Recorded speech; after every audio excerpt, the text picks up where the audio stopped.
Oser malgré la peur est le sujet de ce lundi, de ce live de la semaine, de ce lundi midi et demi, un sujet qui m'accompagne là quand même depuis quelques jours. Et ben voilà, je vais vous raconter un petit peu l'expérience et ce qui a été vécu autour de ça. Pour ceux qui ne me connaissent pas, Coralie Thomas, je suis diététicienne, nutritionniste, mais surtout joueuse alimentaire. J'accompagne les femmes, les hommes aussi, donc comme je le dis.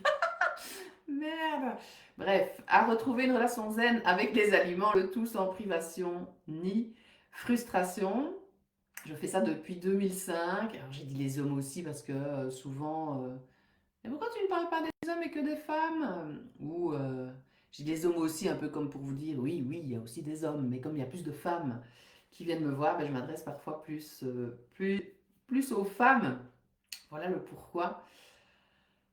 Oh là là là là, je suis en live avec vous tous les lundis à midi et demi pour vous inspirer, soit avec des expériences de vie, soit avec un livre de développement personnel, soit avec des idées menues, listes de courses et recettes.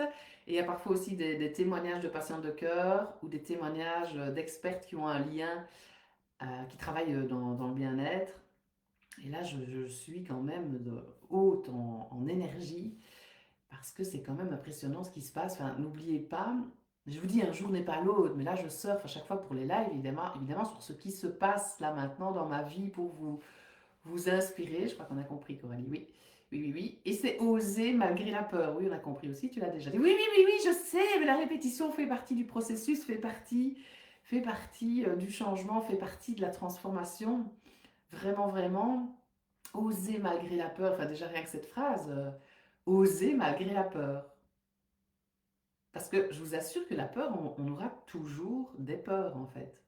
La peur, elle vient vraiment nous donner un message, elle vient peut-être nous titiller sur certains points en nous permettant de nous poser certaines questions. Et ben oui, vous savez qu'on est dans une année 1 et je trouve ça incroyable par rapport à ce qui se passe pour l'instant en tous les cas. Euh, ben c'est tous des nouveaux projets qui se mettent en place. Et je pense que ça a un lien aussi avec la loi de l'attraction. Je pense que ça a un lien aussi avec le fait qu'on passe de l'hiver au printemps. Donc comme si les petites graines commençaient vraiment à pousser. Et oui, qu'on sort de cet hiver. Oui, voilà. Enfin, moi, c'est à ça que je crois.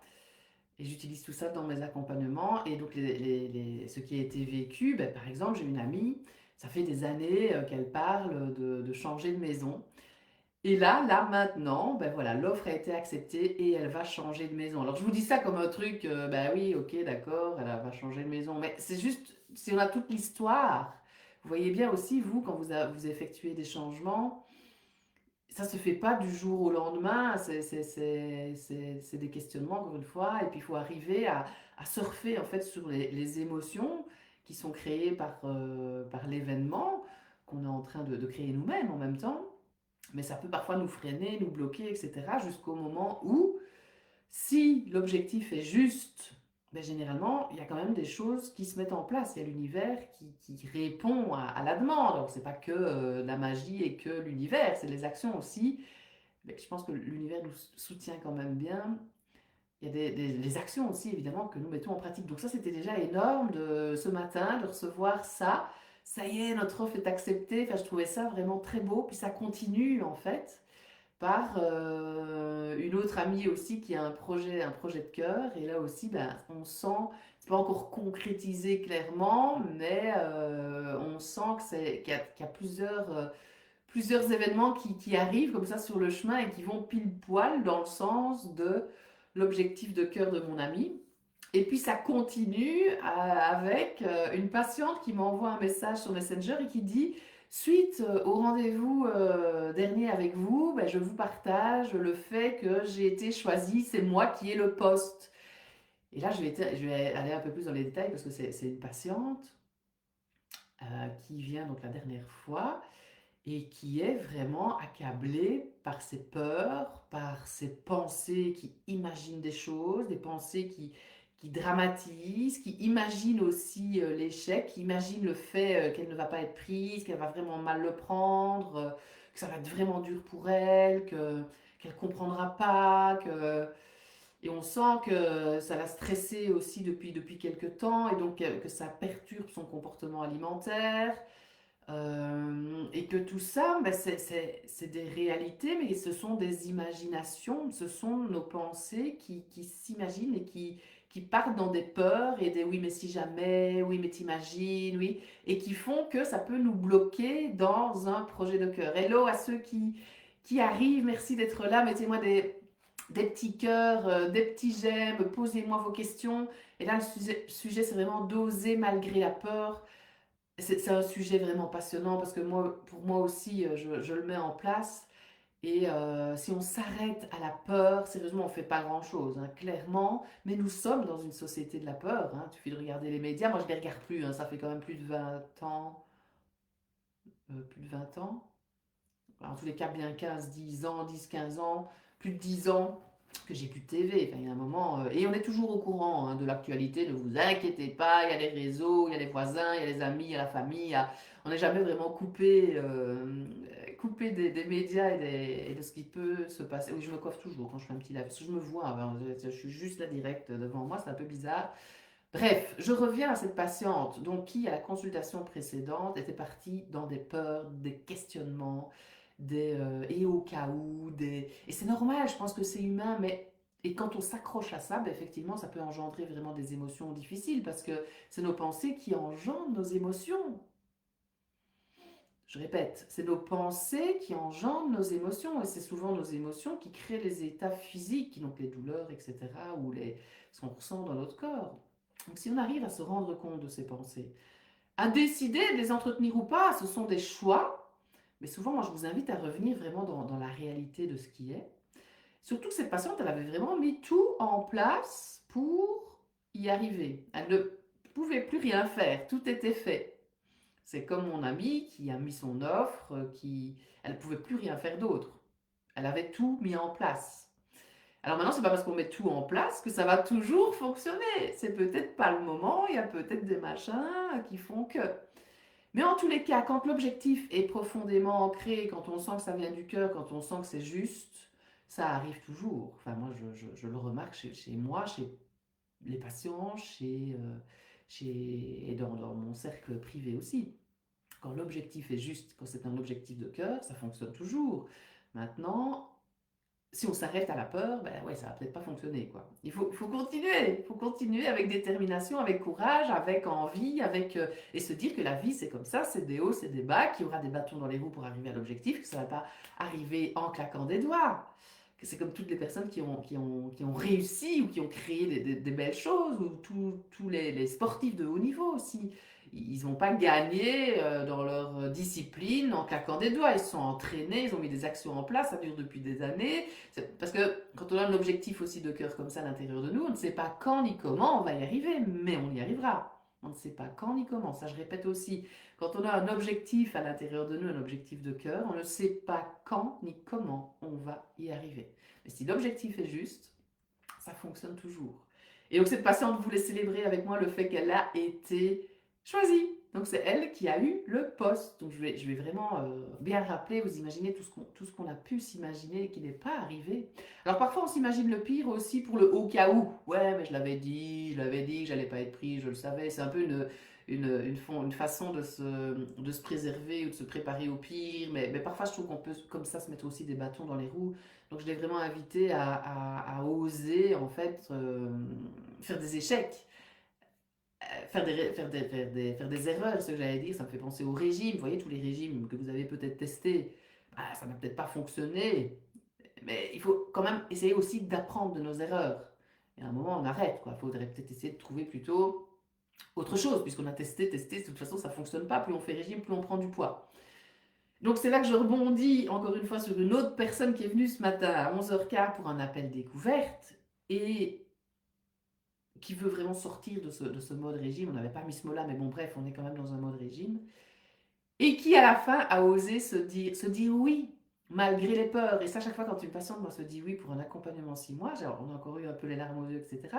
Je remonte toujours à nos anciennes lignées de femmes qui n'arrivaient pas à se dire oui, qui restaient dans la cuisine, qui s'occupaient des enfants, qui n'avaient même pas de carte de crédit pour s'offrir un accompagnement, qui n'y pensaient même pas, qui ne se sont peut-être même jamais dit oui pour plein de choses et qui sont toujours restés comme ça dans leur conditionnement et renfermés. Et donc quand une femme vient, ou un homme vient en appel découverte et à la fin se dit oui, enfin, je trouve ça magique quoi.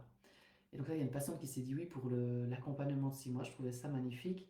Et c'était vraiment dans l'énergie, je trouve, d'oser malgré la peur, parce que, ben oui, ça peut toujours faire peur, parce qu'on ne sait pas lire dans l'avenir.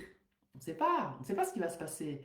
Mais je trouve que oser malgré la peur, parce qu'il y aura toujours cette peur, il y aura toujours cette peur qui arrivera quand on veut faire quelque chose, que ce soit dans n'importe quel domaine. Et ici, je reste dans le domaine de changer son comportement alimentaire, de sortir du mode régime, de reprendre le pouvoir sur les aliments, d'apprendre à s'aimer, d'apprendre à se respecter, d'apprendre à sortir du contrôle, d'apprendre à lâcher prise ou de laisser être, ce qui est plus facile pour moi en tous les cas, de laisser être plutôt que de lâcher prise. Qu'est-ce que c'est? Des grelons maintenant. Giboulée de Mars, non? Ça aussi, oui, c'est des grelons. Il y a aussi, ça me fait vraiment penser à, vous voyez, il y a des choses qu'on peut contrôler, comme notre alimentation, nos émotions, nos pensées, etc. Il y a des choses qu'on ne peut pas contrôler et je ne saurais pas arrêter les grelons là. Et c'est pas grave qu'il y ait des grelons, il y a une façon de voir les choses aussi. Bref, giboulée de Mars, c'est logique. Mais il y a des choses qu'on peut contrôler, il y a des choses qu'on ne peut pas contrôler. C'est surtout sur ça que j'ai envie de rebondir par rapport à ces grelons. Oser se dire oui malgré la peur, parce qu'elle sera toujours là, je répète, mais ça peut tellement nous bloquer cette peur que c'est dommage, parce que ça peut nous limiter, nous bloquer, nous maintenir comme ça dans notre zone de confort, soi-disant confortable. Mais à un moment, ça devient parfois inconfortable, on a envie d'oser, quoi. Et souvent, on a besoin d'accompagnement aussi, c'est aussi pour ça que je suis là. Et puis après, mais il y a eu, j'ai un partenariat avec un coach sportif qui me dit, ben voilà, il y a encore une autre personne qui t'a choisi pour travailler avec nous dans le programme Summer Body. Donc pouf, pouf, pouf, pouf, pouf, ça s'est enchaîné, c'est vraiment génial parce que ça aussi, j'aurais pu me dire au début d'année où franchement il n'y a pas eu beaucoup de patients, il n'y a pas eu de nouvelles patientes en janvier et février non plus, s'il y en a eu en février. Alors, en tant qu'entrepreneuse, mais mon Dieu, mais c'est pas possible, alors que ça fait 21 ans que je fais ça, il y a toujours ces pensées de oui, mais s'il n'y a pas de patiente, comment ça se fait ton entreprise? Ben, ça ne va pas aller. En plus, il n'y a pas eu de. Tu vas devoir l'arrêter, tu vas faire faillite, tu vas te retrouver à la rue, ça peut partir loin, hein, moi, dans le cerveau. Oui, mais il n'y a même pas eu de vente de livres de recettes, il y a eu plein d'annulations d'ateliers cuisine, comment est-ce que tu vas faire? Et là, il faut vraiment observer ça et rester dans le pourquoi profond, ou peut-être remettre à jour, hein, parce que peut-être qu'il n'est plus juste, et garder cette confiance, quoi. Et évidemment qu'il y aura toujours des peurs, c'est normal. Et puis là, pouf, au mois de mars, bah, c'est cette énergie qui revient, et les patientes qui reviennent, et des ateliers cuisine, et des ventes de livres de recettes, et toutes ces belles choses autour des personnes que je côtoie dans mon quotidien. Donc voilà, c'était le live du jour, c'est quand même magique. Et même en vous disant tout ça, je peux encore ressentir à l'intérieur de moi des doutes, des peurs. Mais plus on va travailler ça, moins elles seront puissantes, moins elles seront là. Et plus on osera malgré leur présence. Mais c'est tout à fait normal, voilà, d'avoir des peurs. J'avais envie de vous rappeler pour terminer ce live que cette semaine, c'est la semaine de la diététique du 16 au 22 mars. Vous trouvez toutes les infos de la semaine sur la page de l'UPDLF, l'Union des professionnels gradués en diététique. Et je suppose qu'ils ont mis ce QR code où vous avez des quiz, des webinaires offerts, le planning de toutes les diététiciennes et leur endroit, leur supermarché. Donc on est dans les supermarchés en fait pendant quelques heures et on répond à vos questions. Le but c'est vraiment d'essayer d'avoir les plus justes informations parce qu'on entend tellement tout et son contraire que voilà, les professionnels de la santé, les diététiciennes qui sont spécialisées en nutrition vont dans les grandes surfaces répondre à vos questions et c'est gratuit. Moi, je suis la seule en province de Luxembourg. Je vais rester 24 heures cette semaine dans les supermarchés. Je ne sais pas ce que ça va donner, mais je vais donner de mon mieux en tous les cas. Et voilà, c'est vraiment le thème. Prenez votre santé en main Et on essaie de défendre aussi notre profession, parce que tout le monde s'improvise comme ça, coach en alimentation, en nutrition, diététicienne même parfois, mais non, on a chacun son boulot. Donc voilà, on est présent pour vous cette semaine. N'hésitez pas à aller voir sur le site de l'UPDLF. Vous tapez UPDLF et vous aurez le site. Et sur ce, ben, je vous souhaite une belle journée. D'oser malgré vos peurs. Prenez un appel découverte, peut-être offert, ça ne vous engage à rien. Si vous avez envie de transformer votre relation à la nourriture et de perdre du poids de manière durable, je pense que je serai avec vous la semaine prochaine encore. Oui. Et j'ai noté un truc dans mon agenda, je ne sais plus du tout ce que c'est. Belle journée, osez et vous verrez.